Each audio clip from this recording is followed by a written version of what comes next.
Hi, good morning guys. Curious lang po ako, meron lang po akong sabihin. Nabili ko po ito sa Robinson nung nakaraan. Medyo siguro mga 5 days na. Or 1 week na po yata. Pero ito po ay ganito na po ang kulay niya. Ito po ay tomato cherry. Hindi ko po alam bakit po ganito ang kulay. Unlike po the other tomato cherry, papakita ko po sa inyo ang pinagkaiba. Ito po yung mapulang tomato cherry. Ang halaga po niya ay 50 pesos. Maliliit at mapula. At ito naman po,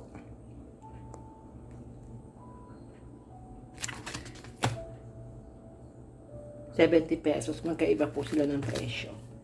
Ito naman po, ang presyo po nito ay 120. Blurred po. 128.75 pesos. So, ito po ay brown. Brown, hindi po siya pula. So, kaya ko po siya binili, guys, kasi curious ako, ba't ganito ang kulay. Tinanong ko po dun sa mga sales boy, bakit ganito po kulay. Yan po. Sabi naman nila, hindi naman daw po bulok at matigas naman po. So, baka ito po ay natural lang. Baka sabi ko sa kanila, baka po ito ay nanuno. Natawa lang po sila. So ngayon po guys, bubuksan po natin. Hindi ko po alam kung ano po lasa nito. Curious lang din po ako. Sa 129, bali 129 pesos na rin po. So bubuksan po natin, titingnan ko po kung ano po lasa niya. Sabi po nila, sabihin ko lang po sa kanila kung ano lasa at kung masarap. Kasi mahal po siya at saka po, ganito po ang kulay. So bubuksan ko na po siya guys.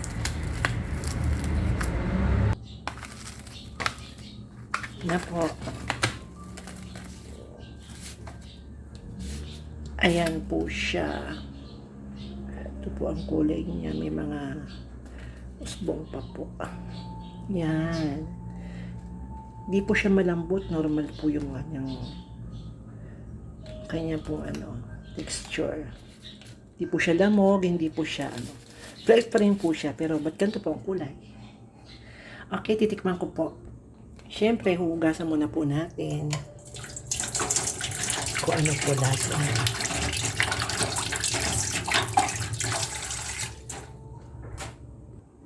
Ayan, ready na po ako. Tanggalin ko na po itong usbong. Yan. Natry ko po.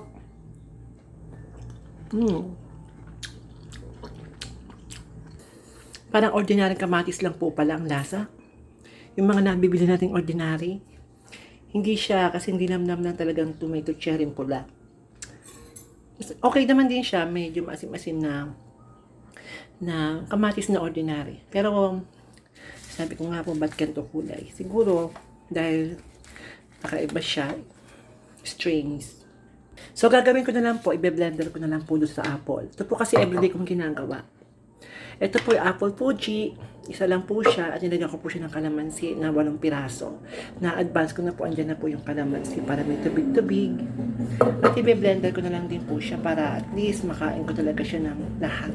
Kasi pag pa isa-isa, hindi naman po ako sanay kumain ng kamatis ng ganoon. Kaya i-blender ko na lang po siya. Dito po. Ayan na po siya. Nilagay ko na po dito. I-blender ko na po siya. At lalagyan ko po siya ng 2 Yakult. Para may ito yung pinaka-water niya. Kasi hindi naman siya mabiblend kung wala pong tubig. Pero ito na po yung pinaka-water niya. Yakult, at least, healthy na naman po siya. Ayan po. Lalagyan na po natin 2 Yakult. Instead na water. Ayan, ready na po ako.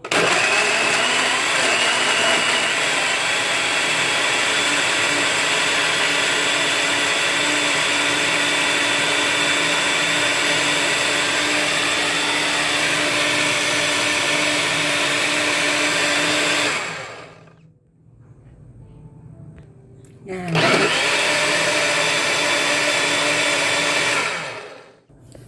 Ayan, pinilan ko na po ng 3 minutes lang po. Okay, pero pwede na kung gano'ng katagal na gusto. Ngayon po, titikman na po natin.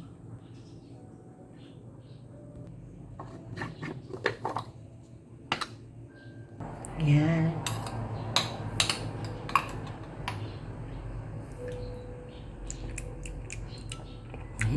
Maasim-asim. Masarap siya.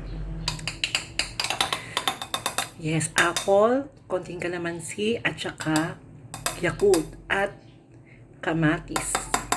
Tomato cherry. Yan, ang breakfast ko. Siyempre, oatmeal muna.